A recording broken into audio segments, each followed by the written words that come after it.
오늘 본문 말씀은 에스겔 3장 10절과 마태복음 13장 3절에서 9절 말씀입니다. 에스겔 3장 10절 또 내게 이르시되 인자야 내가 네게 이를 모든 말을 너는 마음으로 받으며 귀로 듣고.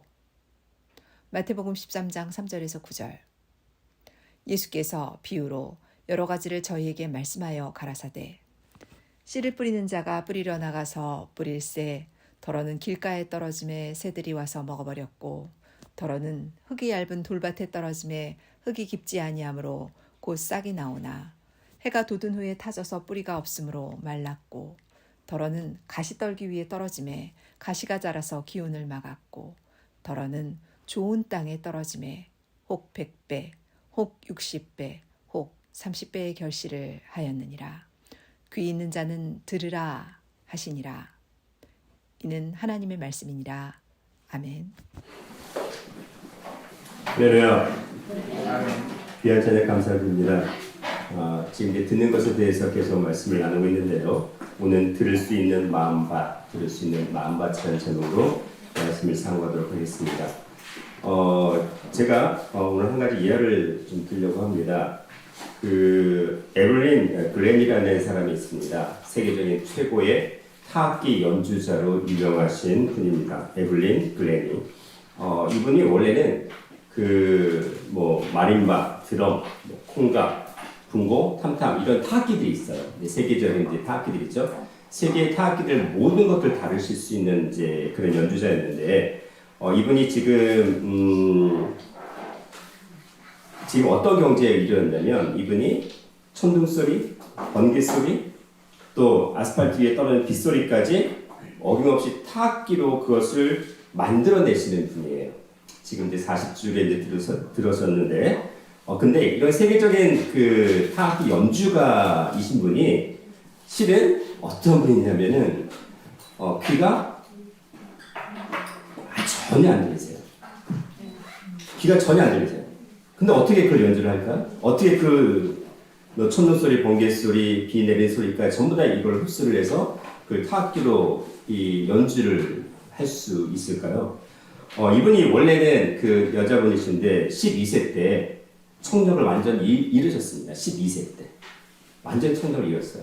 근데 지금 세계적인 타악기 연주자가 되셨습니다. 근데 물론 많이 힘든 상황이 있었을 텐데 청각을 잃어버린 그 상태에서 청각을 잃어버렸다는 그 사실 자체를 완전히 내려놨어요. 삶을 포기했다는 게 아니라 청각을 잃어버렸다는 그 사실 자체를 그 자기의 마음을 다 내려놓고 온 몸으로 그 세상의 모든 소리를 듣기 시작을 했습니다. 온몸으로. 영과 혼과 육을 다해서 그 온몸으로 그 소리와 그 다음에 리듬과 그 주파수 그 모든 세밀한 음성까지 세밀한 소리까지 다 들으려고 엄청 애를 썼어요. 20년 이상을 그런 훈련을 쌓았습니다. 20년 이상을. 그래서 이제는 진동과 떨림이라는 그러한 소리를 다 감지하기 시작을 했고 그러면서 이제는 무대에 올라갈 때 어떻게 올라가냐면 신발을 신지 않습니다. 신발을 신지 않고 맨발로 올라가요. 무대에 올라갈 때 온몸으로 그 모든 소리와 그 뉘앙스를 전부 다 느끼는데 가장 큰 것은 맨발로 올라가서 그 발끝에 오는 그 발끝으로 전해오는 그런 진동 소리를 구별해내기 시작을 했고 그래서 맨발로 올라가서 모든 연주를 하게 되었습니다. 그 섬세해진 발끝의 촉각 하나하나가 그녀만의 청각 기관이 됐어요. 신령한 귀가 됐습니다. 그래서 그녀는 미세한 대기의 변화의 그 모든 음의 높낮이까지 그리고 읽어내고 그리고 천둥 소리와 번개 소리 그 모든 것도 소리로 다시 한번 내어 뱉는 악기로 연주할 수 있는 그러한 세계적인 음악가가 되었습니다. 듣고 싶다는 것을 듣고 온몸으로 느끼고 그것을 소리로 발산하는 그러한 소망이 그녀의 모든 신체적인 결함 그리고 청각 장애라는 것을 극복할 수 있는 에너지가 되었던 겁니다. 우리가 듣는다고 할 때에 듣는 것은 귀로 듣는 게 아니라는 거예요. 이 귀로 듣는 게 아니라 먼저 어디로 들어야 되냐면 마음으로 들어야 된다는 겁니다. 마음이 열려있지 못하면 그 들을 수 있는 그러한 자기 고민과 거기에 대한 헌신이 없으면 마음이 그 들을 수 있는 준비가 되어 있지 못하면 귀가 아무리 큰다 할지라도 들을 수 없다는 겁니다. 우리가 말씀을 향해서 어떠한 심정으로 어떠한 마음으로 들어야 될지를 다시 한번 고민케 하는 이야기입니다. 우리는 우리의 삶이 변화받기 위해서 들어야 되는데 먼저 마음으로 들어야 된다는 것입니다. 큰 첫 번째, 마음으로 받고 귀로 들어야 합니다. 오늘 에스겔 3장 10절 말씀에 에스겔 선지자에게 하나님께서 말씀하십니다. 인자야, 내가 즉 하나님께서 내게 이를 모든 말 하나도 빠지지 않고 모든 말씀을 너는 마음으로 먼저 받으라고 했습니다. 마음으로 먼저 받고 그 다음에 귀로 들으라고 되어 있습니다. 우리가 생각을 할 때에 일반적으로는 먼저 귀로 듣고 마음으로 받는다고 생각을 해요. 일반적인 상식성에서는 순서가. 근데 그렇지 않다는 거예요. 마음에 먼저 열려 있어야 귀로 들을 수 있다는 겁니다. 마음이 닫혀 있으면 아무리 귀가 열려 있어도 듣지 못하는 거예요. 안 듣는 거죠. 그래서 먼저 마음이 열려야 되는 겁니다. 마음밭이 열려 있어야 들을 수 있다는 겁니다. 마음으로 받는다는 그 말의 의미는 라카우라고 합니다. 라카우. 이것은 어떤 얘기냐면 그것을 취하는 겁니다. 말씀을 취하는 거예요. 말씀을 취하는데 어떻게 취하냐면 그것을 말씀과 결혼한다는 의미를 가지고 있어요. 말씀과 하나 된다는 의미를 가지고 있습니다. 그 말씀을 받는데 마음으로 먼저 말씀과 하나 되는 그 마음밭이 열려 있다는 겁니다. 그래야 그 다음에 귀로 들을 수 있다고 말씀을 하십니다. 마음이 열릴 때 그 말씀을 듣고 회개하는 역사가 있을 수 있습니다. 성경에 두 가지 사건이 나옵니다. 첫 번째는 오순절 성령 사건 이후로 베드로가 11사도와 같이 서서 하나님의 말씀을 창세기에서부터 그 다음에 예수님이 이 땅에 오시기까지 그 모든 말씀을 선포하시는 장면이 나오는데 사도행전 2장 14절부터 그 내용이 시작이 되어집니다. 그러면서 어떻게 말씀을 하냐면 베드로가 말씀을 선포합니다. 그러면서 내 말에 귀를 기울여라 라고 얘기했습니다. 내 말에 귀를 기울여서 잘 경청을 해보라고 하십니다. 그 말씀을 듣고 깨달아서 그 마음 심령이 움직여 회개할 수 있는 기회를 베드로가 지금 주고 있습니다. 하나님께서 베드로를 통해서 선포하고 있습니다. 사도행전 2장 36절 37절에 그런즉 이스라엘 온 집이 정녕 알지니 너희가 십자가에 못 박은 이 예수를 하나님이 주와 그리스도가 되게 하셨느니라. 저희가 이 말을 듣고 마음에 찔려 베드로와 다른 사도들에게 물어 가로되 형제들아 우리가 어찌할꼬 하거늘 이라고 되어 있습니다. 이게요 분명히 유대인들을 향해서 예수님을 십자가에 못 박아 죽였던 유대인들과 방백과 종교 지도를 향해서 지금 말씀을 선포하고 있습니다. 너희들이 십자가에 못 박아 죽였던 그 예수님이 바로 예수 그리스도 하나님이시라고 말씀을 하고 있는데 그들이 그 말을 듣고 어떻게 됐어요? 마음에 찔렸어요. 찔렸다고 합니다. 찔렸대요. 그래서 우리가 어떻게 해야 우리가 그 죄를 용서받을 수 있겠습니까? 라고 얘기를 했습니다. 마음에 찔렸다고 되는데 여기서 찔렸다는 거는요 카타뉘소라는 헬라어를 쓰고 있는데 예리하게 그 마음 심령을 찔러버리는 겁니다. 마음을 날카롭게 말씀으로 완전히 조각나게 만들어옵니다. 마음을 격렬하게 말씀으로 흔들어 놓습니다. 깊은 슬픔의 감정을 느끼게 합니다. 나 각자의 죄를 흔들어 놓고 그 죄로 인해서 내가 잘못됐구나 하는 것을 다시 한번 용서해달라는 그런 마음의 심령이 바로 여기서 찔렸다고 하는 기타뉘소라는 말입니다. 찔렸다는 게 두 가지로 반응이 되는데 여기서 찔린 거는 마음 심령의 아프게 해서 자기 자신의 죄를 뒤돌아볼 수 있는 그러한 심령의 찔림입니다. 그래서 우리가 어찌할꼬 우리가 어떻게 해야 죄를 용서받을 수 있겠습니까? 라고 지금 유대인들이 베드로 앞에서 방법을 강구하고 있습니다. 사도행전 2장 38절부터 41절에 베드로가 가로되 너희가 회개하여 각각 예수 그리스도의 이름으로 세례를 받고 죄 사함을 얻으라. 그리하면 성령을 선물로 받겠다라고 얘기했습니다. 그러면서 40절에 너희가 이 패역한 세대에서 구원을 받으라고 했습니다. 41절에 그 말을 받는 사람들은 보세요. 베드로가 회개를 촉구했어요. 성령을 받으라고 했어요. 구원을 받으라고 했습니다. 죄사함을 받으라고 했습니다. 근데 그 말을 받은 사람들 있죠. 받은 사람들이요. 무엇으로 받았어요? 마음으로 먼저 받았어요. 그 회개할 촉구하는 그 말을 먼저 받았다고 41절을 얘기하고 있습니다. 그 말을 받는 사람들은 세례를 받음에 이날의 제자의 수가 3,000명이나 더하더라. 3,000명이 넘었다는 겁니다. 죄사함의 세례를 받았어요. 죄를 사했어요. 로마서 6장 23절에 죄의 결론은 죽음이라고 했는데 유대인들 예수를 십자가에 못 박아 죽였던 그 유대인들이 죄사함의 세례를 받았습니다. 자기 마음에 회개하는 마음을 받고 성령을 받고 죄사함을 받았어요. 어떻게 되는 거예요? 죄사함을 받았어요. 죽음에서 벗어나는 그 길을 열게 되어진 것입니다. 우리가 마음문을 열고 말씀을 받을 때에 죄사함의 세례를 받는 겁니다. 그러면 어떻게 되는 거예요? 죽음에서 벗어나서 영생에 이르는 그 길을 걷기 시작했다는 겁니다. 반대로 회개를 촉구하는 말씀을 듣고 죄사함을 받는 그러한 회개가 아니라 오히려 그 말씀을 선포하는 사람을 돌로 쳐 죽이는 사건이 있었습니다. 사도행전 6장 8절에 스데반이 은혜와 권능에 충만하여 큰 기사와 표적을 민간에 행하니 이때에 많은 구레네인, 알렉산드레인, 길리가에서 아시아에서 온 많은 사람들이 회당이라는 그 회당에서 그 스데반으로 더불어 변론을 시작했어요. 하나님의 말씀, 회개를 촉구하는 말씀을 선포할 때에 그 스데반을 공격하고 모함했던 사건이 있었습니다.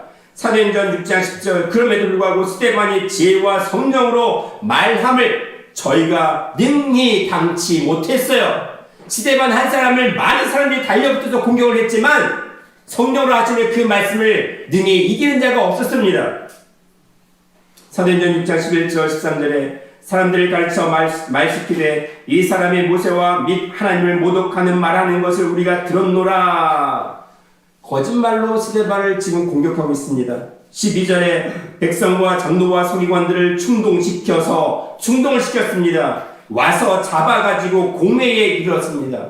사람들 거짓말로 충동시켜서 스데반을 잡아가지고 공회 앞에 심판대 앞에 종교 지도를 있는 그 심판대 앞에 세웠어요.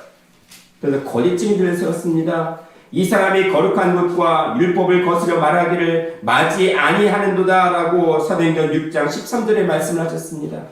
공회에 많은 사람들이 모였어요. 대제사장들, 종교 지도자들, 장로와 서기관들이 모였습니다. 사도행전 6장 15절에 공회 중에 앉아있는 많은 사람들이 스데반을 주목해서 봤어요. 근데 그 스데반의 얼굴이 두려워서 떤 게 아니라 오히려 천사의 얼굴과 같다라고 했습니다. 스데반을 잡아 죽이려고 했던 많은 종교 지도자들이 그 스데반의 얼굴을 보는데 천사와 같다라고 되어 있어요. 사도행전 7장 1절에 스데반이 이렇게 얘기합니다. 스데반이 가로되 여러분 부형들이여 들으소서, 형제들이여 들으소서. 우리 조상 아브라함이 하나님 있기 전 메소포타미아에 있을 때에 영광의 하나님이 그에게 보여라면서 아브라함을 수메르 우르 갈대우르에서 이끌어내시고 그 다음에 이스라엘의 민족을 형성케 하시고 구속사를 이루어진 그 모든 사건들을 스데반의 입을 통해서 설교하게 하십니다. 그러면서 사도행전 7장 51절 54절 말씀에 스데반이 마지막 심판의 경고를 합니다.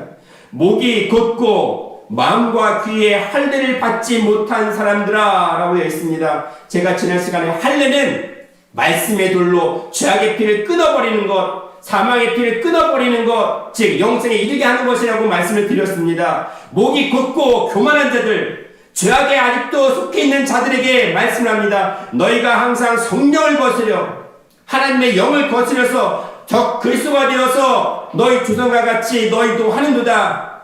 조상들이 어떻게 했냐면 너희 주상들의 선지자 중에 누구를 핍박지 아니하였느냐? 의인이 오시리라고 예고한 자들을 저희가 죽였고 이제는 너희가 그인을 잡아둔 자요 살인한 자가 되었다. 아까는 유대의 백성들이고 지금은 종교 지도자들에게 너희가 바로 예수님을 잡아 죽였다고 선포하고 있습니다. 53절에 천사의 전한 율법을 받고도 지키지 아니하였도다. 저희가 이 말을 듣고 마음에 찔려 저를 향하여 이를 갈거늘. 보세요. 베드로가 말씀을 선포할 때도 마음에 찔려라는 표현이 있었고 지금 스데반이 말씀을 선포할 때도 마음에 찔려라고 했는데 이 찔려라는 말 자체가 틀려요. 뉘앙스가 전혀 다릅니다. 다른 단어예요. 여기서 찔리다는 디아프리오라는 건데 조각조각 톱질을 해가지고 완전히 두동강 나게 만드는 거예요. 마음 심령을 두동강 나게 해서 부서지게 만드는 겁니다. 정신적으로 완전히 톱질당해서 온전한 이성을 찾을 수 없고 말씀을 떠나 세상의 이성을 가지고 짐승의 이성으로 그 사람 향해서 돌진하는 겁니다. 완전히 마음 심령이 하나님 말씀을 받지 못하고 귀를 닫아버림으로 어떻게 했냐면 그 말씀을 선포하는 자를 향해서 이를 갈기 시작을 했어요. 이를 갈았습니다. 이를 깨물고 이를 악물고 그들이 했던 행동이 무엇입니까? 사도행전 7장 57절부터 60절에 저희가 큰 소리를 지르며 보세요. 여기서 마음에 찔려는 산산 조각이 난 거예요. 회개의 심령이 아닙니다. 오히려 저 그리스도가 되어서 뭐라고 되냐면 큰 소리를 질렀습니다. 큰 소리로 선동을 했어요. 두 번째, 귀를 막았습니다. 말씀을 듣지 않겠다는 거예요. 회개하지 않겠다는 거예요. 세 번째, 일심으로 그에게 달려들었습니다. 모두가 한 마음으로 그에게 달려들었어요. 스데반에 달려들었습니다. 58절에 성 밖에 그를 내치고 돌로 치기 시작을 했습니다. 돌로 쳐서 스데반을 결국 죽이고 말았습니다. 똑같은 말씀이 선포가 되어지는데 누구는 그 죄를 자복하고 회개하고 성령을 받고 구원의 기회를 잡았습니다. 똑같은 말씀이 선포되는데 누구는 그 말씀에 대해서 오히려 적그리스도가 되어서 큰 소리를 지르고 귀를 막아버리고 그 말씀을 선포하는 자를 돌로 쳐 죽였습니다. 말씀의 돌로 자기 심령이 죽이는 것이 아니라 오히려 그 말씀이 선포되는 그 사람을 돌로 쳐 죽였습니다. 말씀을 듣지 않겠다는 거예요. 이것을 볼 때에 마음같이 준비가 되지 못하면 말씀을 들을 수가 없다는 겁니다. 말씀을 들을 그 마음이 열려있지 않으면 말씀을 들을 수 있지 못하다는 겁니다. 큰 두 번째로 들을 수 있는 마음밭이 준비되어야 합니다. 들을 수 있는 마음밭을 어떻게 준비를 해야 될까요? 마태복음 13장 15절에서 16절에 이 백성들의 마음이 완악하여져서 그 귀는 듣기에 둔하고 눈은 감았다라고 되어 있습니다. 여기 완악하다는 말씀, 완악하다라는 말 자체가 파퀴노라고 하는데요. 이게요 두껍게 만드는 거예요. 보세요. 마음을 두껍게 만들어요. 그럼 어떻게 될까요? 네? 마음이 두꺼워져요. 양심이 없어요. 둔해집니다. 살찌게 만들어요. 그러면서 결국 어떻게 되냐면 마취가 됩니다. 무엇으로 마취가 될까요? 아무런 양심에 가치가 없어요. 무슨 사람을 죽인다 할지라도 양심에 가치가 없습니다. 마취가 되어버렸어요. 세상의 뱀의 말과 사단마귀의 붉은 용의 그 사상으로 마취가 되어버렸습니다. 사람을 죽여도 죄책감이 없습니다. 그게 바로 완악하여진 거예요. 완악하였습니다. 믿는 자를 성도를 죽여도 예수 그리스도를 십자가에 못 박아 죽여도 그들 마음에 죄책감이 전혀 없습니다. 그렇게 마취가 되어진 겁니다. 영혼이 말씀을 듣지 못하고 둔하여지고 무디어지고 무감각하게 되어진 상태입니다. 그게 완악함입니다. 그러면 이 완악한 마음을 어떻게 해야 될까요? 이 완악한 마음의 시작을 창세기 3장 23절에서는 뭐라고 얘기하시냐면 여호와 하나님의 에덴 동산에서 그 사람을 내어 보내어 그의 근본된 토지를 갈게 하시니라 라고 되어 있어요. 뭐냐면 완악한 마음이라는 게 뭐냐면 세상이라는 거예요. 이 지구 세상이라는 겁니다. 타락한 세상이라는 겁니다. 왜? 아담이 창세기 2장 7절에 땅에서 취함을 받아 그 흙으로 사람을 지으시고 생기를 그 코에 불어 넣으셔서 생명이 되었다고 말씀했습니다. 근데 타락으로 인해서 뱀의 말을 듣고 사단 마귀의 말을 듣고 타락했어요. 그럼 타락으로 해서 하나님의 말씀의 생기가 어떻게 됐습니까? 떠나버렸어요. 그래서 결국 뭐가 됐어요? 다시 흙이 된 거예요. 세상이 된 거예요. 그 세상이 완악한 마음이라는 겁니다. 이 세상은 믿는 자를 죽입니다. 믿는 자의 심령에 상처를 줍니다. 믿지 못하게 만드는 겁니다. 그 근본된 토지를, 그 타락한 세상을 하나님께서 뭐라고 하셨냐면 갈아엎으라고 합니다. 갈게 하시니라고 했어요. 갈아엎으라고 됐습니다. 갈아엎는다는 것은 경작하다는 겁니다. 일하다는 겁니다. 근데 결국 일하는 것이 무엇이냐면 이 타락한 마음 심령의 밭을 갈아엎는 것이 무엇이냐면 바로 섬기는 겁니다. 하나님을 섬기고 하나님께 예배드리고 하나님께 경배드리는 그런 것이 바로 기경하고 갈아엎는 것입니다. 그것을 히브리어로 아바드라고 하고 있어요. 아바드. 우리가 예배를 드린다고 할 때에 우리 마음 심령 밭을 갈아엎는 행위라는 거예요. 우리 마음 심령의 밭을 말씀으로 하나님의 말씀의 탯줄로 갈아엎어서 거기에 있는 돌과 가시 엉겅퀴와 그의 모든 작도들 다 골라내는 겁니다. 그래서 하나님의 말씀을 받을 수 있는 그런 밭으로 만든다는 거예요. 시편 146편 3절 4절에 그 호흡이 끊어지면 흙으로 돌아가서 당일에 그 도모가 소멸하리로다. 호흡이 끊어지면 흙으로 돌아간다고 되어 있습니다. 무엇입니까? 무슨 호흡이 끊어져요? 우리가 이 땅에서도 산소를 마시지 못하면 죽지 않아요? 아까 창세기 2장 7절에 하나님께서 그 코에 생기를 불어넣으셨다고 말씀하셨어요. 말씀의 기운을 그 코에 불어넣으셨다는 것은 뭐 하라는 겁니까? 우리가 살아 움직이기 위해서는 영혼력이 다 살기 위해서는 말씀으로 살아 숨쉬어야 된다는 거예요. 날마다 숨쉬는 순간마다 말씀으로 살아 숨쉬어야 그게 진짜 산다는 겁니다. 지금 우리가 산소를 마시고 숨을 쉬고 있지만은 결국 어떻게 돼요? 죽지 않습니까? 무덤으로 들어가지 않습니까? 보이는 흙으로 돌아가지 않습니까? 근데 그 보이는 흙으로 돌아가기 전에 뭐 하라는 거예요? 살아있는 생명의 말씀으로 우리가 살아 숨쉬면 영원히 죽지 않는다는 겁니다. 그것이 마음밭을 가는 목적이에요. 그것이 예배를 드리는 목적입니다. 하나님께 예배드리고 하나님을 섬기는 목적이에요. 창세기 3장 18절 19절에 땅이 내게 가시너블과 엉겅퀴를 낼 것이라. 19절에 필경은 흙이니 너는 흙으로 돌아가리라. 내가 그 속에서 취함을 입었습니다. 너는 흙이니 흙으로 돌아갈 것입니다. 하나님의 생기가 떠났습니다. 말씀의 기운이 떠났어요. 사단 뱀의 말을 듣고 하나님의 말씀을 잃어버린 존재가 된 아담이 어떻게 되었습니까? 그 마음 심령이 땅이 가시덤불과 엉겅퀴를 열었다고 됐어요. 가시덤불 엉겅퀴가 결국 뭘 얘기하는 거예요? 하나님의 생기를 잃어버린 그 마음 심령 밭을. 말씀을 잃어버리니까 어떻게 된 거예요? 죽음에 이를 수밖에 없는 그 죽음의 상징이 바로 가시와 엉겅퀴입니다. 가시 엉겅퀴예요.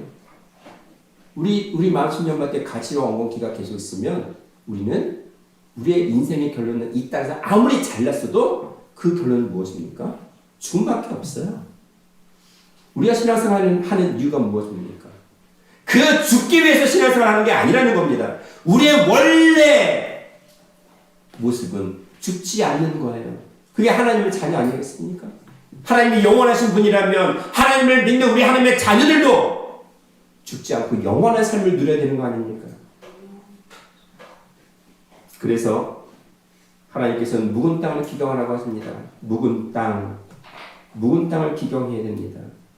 무엇이면 예레미야 4장 3절 말씀에 여호와가 유다와 예루살렘 사람에게 이같이 이르노라. 너희 묵은 땅을 갈고 가시덤불 속에 파종하지 말라.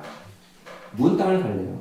묵은 땅이 무엇이냐니까 니르라고 하는 니르는 뭐냐? 기경하지 않고 말씀으로 마음밭을 완전히 갈아엎어서 거기는 돌, 자갈들, 가시덤불, 어묵기 다 골라냈고 그런 마음밭 하나님의 말씀으로 준비되지 못한 그런 마음, 준비되지 못해서 완전히 묵혀진 땅, 경작되지 않은 땅, 이루어진 것이 열매 맺는 것이 하나도 없는 그런 땅, 그게 묵은 땅이에요. 그 묵은 땅을 어떻게 하라고요? 갈아엎으래요. 어떻게 갈아엎어요? 완전히 박살냅니다. 무엇을 박살냅니까? 돌을 다 박살내서 오히려 흙으로 만들라는 겁니다. 가시와 어묵기를 전부 다 걸러내라는 겁니다. 새롭게 쟁기를 하고 땅을 갈아엎어야 됩니다. 내 마음을 갈아엎어야 됩니다. 아프더라도 고통스럽더라도 갈라내야 돼요. 우리 마음속에 영적인 암덩어리가 있는데 그걸 같이 계속 키우면서 사실 겁니까? 아니요. 가시덤불은요, 창세기 3장 18절에 가시덤불과 어묵기를 낼 것이라고 되어 있습니다. 그 땅에 그건 죽음의 암과 같은 거예요. 죽음에 이를 수밖에 없는 암덩어리에 불과합니다. 그것을 그냥 안고 살아가고 있습니다. 밭이나 땅을 부수거나 새롭게 갈아엎어야 되는 것이 바로 묵은 땅을 기경하는 것입니다. 호세아 10장 12절에 너희가 자기를 위하여 각자 우리 각자를 위해서 의를 심고 하나님의 말씀을 믿는 의, 그 믿음의 씨앗을 심고 긍휼을 거두라. 하나님의 말씀에 사랑을 입으라고 되어 있습니다. 지금이 곧 여호와를 찾을 때니 너희 묵은 땅을 기경하라. 묵은 땅을 기경하는 거. 이 마음심령을 갈아엎는 게 무엇을 하는 거예요? 하나님의 말씀을 찾으라는 겁니다. 하나님의 말씀을 귀에 기울여서 들으라는 거예요. 마음으로 받으라는 거예요. 그것이 마음 땅, 이 묵은 땅을 기경하는 거예요. 그러면 여호와께서 마침내 임하십니다. 의를 빛처럼 너희에게 내리시리니 라고 되어 있어요. 결국 무엇입니까? 묵은 땅을 갈아엎는 것은 하나님을 찾으라는, 하나님의 말씀을 들으라는 겁니다. 하나님께 예배하고 하나님을 의지하고 말씀에 의지하고 말씀을 구하라는 겁니다. 그래서 죽지 말라는 거예요.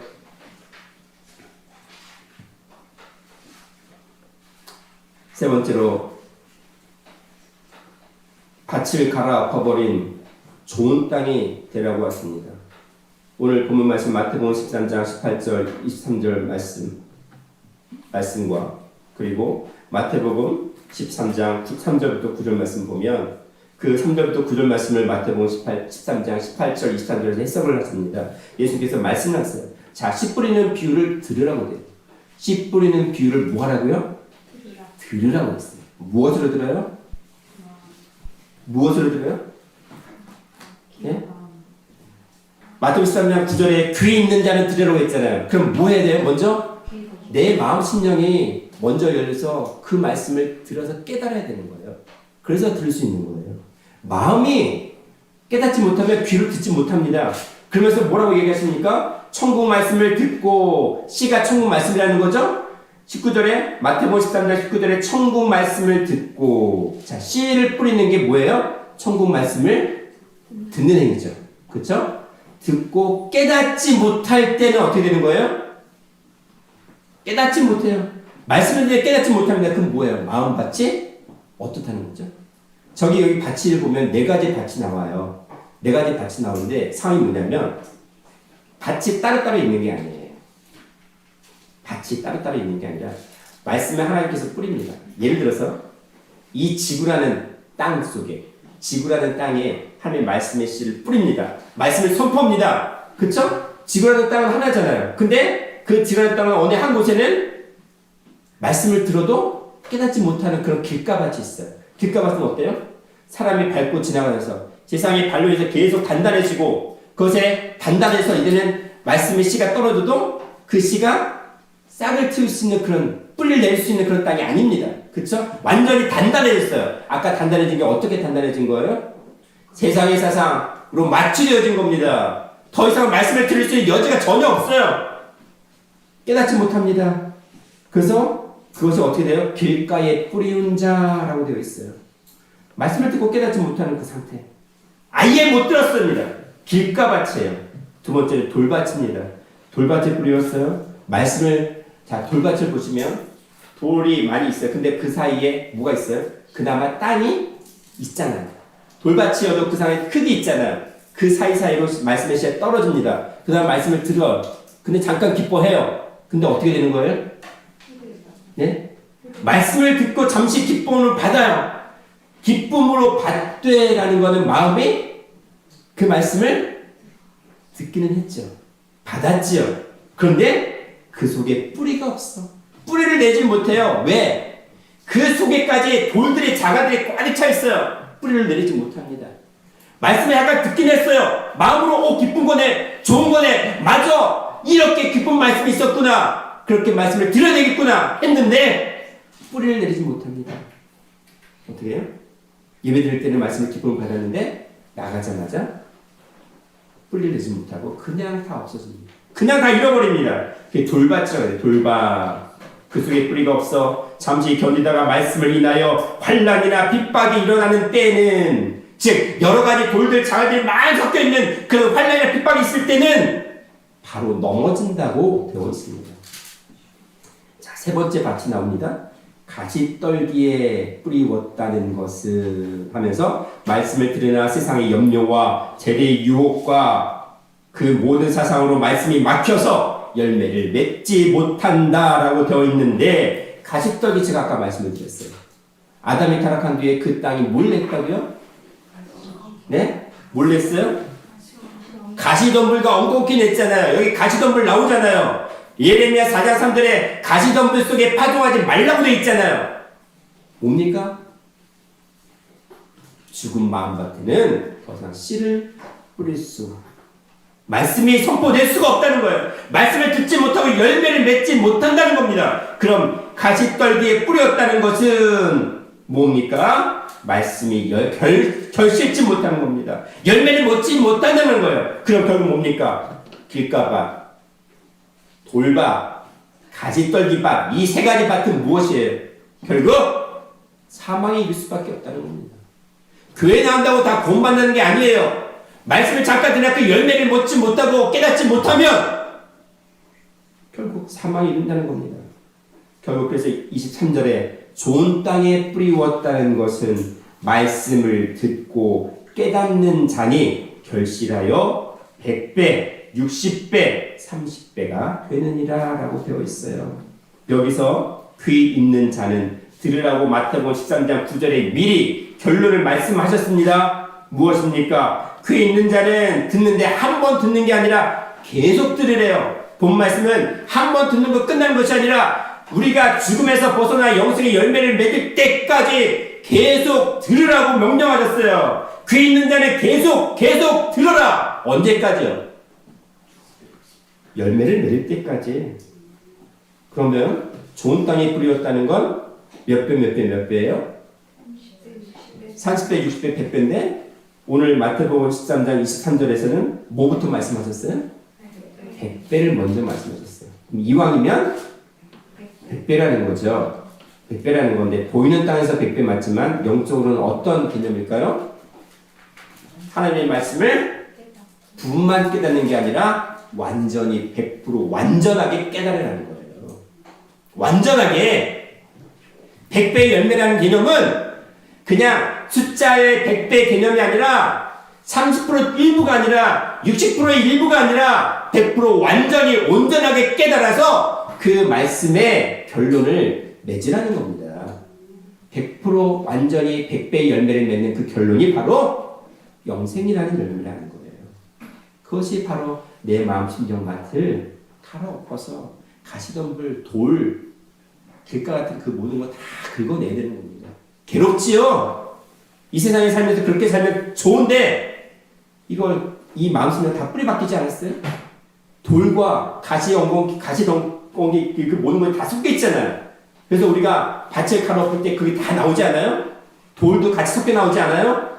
그렇잖아요. 뭐 하나 심으려면 그 모든 걸 전부 다 긁어내야 되는데 우리가 말씀을 받으려고 할 때에 보이는 밭도 갈아엎어야 되는데 우리 마음 심령 밭을 얻지 못하고 그냥 예배 나와서 그냥 예배 자리에 앉아있다고 하는 것이 말씀을 듣는 게 아니라는 겁니다. 이왕 시간을 내셔서 힘드신 가운데 주일날 예배 드려 온 이 자리가 어떤 자리가 되어야 되냐면 이왕이면 100배, 100% 온전히 말씀을 깨닫는 그런 자리, 영생의 열매를 맺는 그러한 끝장 보는 그러한 자리가 될 줄로 믿습니다. 우리가 이제는 더 좋은 약속, 허락하신 더 좋은 약속이라는 영생의 열매를 모두가 맺어드리는 그러한 성도가 되시기를 주님의 이름으로 축원하겠습니다. 기도합니다. 사랑과 은혜가 충만하신 아버지 하나님, 우리 마음밭을 가시던 물과 엉겅퀴와 같은 사망의 그 모든 씨앗들을 다 차여 버리고 이제는 생명의 말씀을 마음으로 받아 그 말씀을 깨달아 알 수 있는 열매가 되게 하여 주시옵소서. 100% 열매를 맺는 자가 되게 하여 주옵소서. 영생이라는 온전한 열매를 온전히 맺게 하여 주시고 이 세상에서 죽을 보지 아니하고 영원히 사는 존재가 될 수 있도록 붙잡아 주시옵소서. 감사드리옵고 사랑과 은혜가 충만하신 예수님 이름 받들어 기도드리옵나이다. 아멘. 감사드립니다. 하나님께 영광 받습니다. 감사합니다.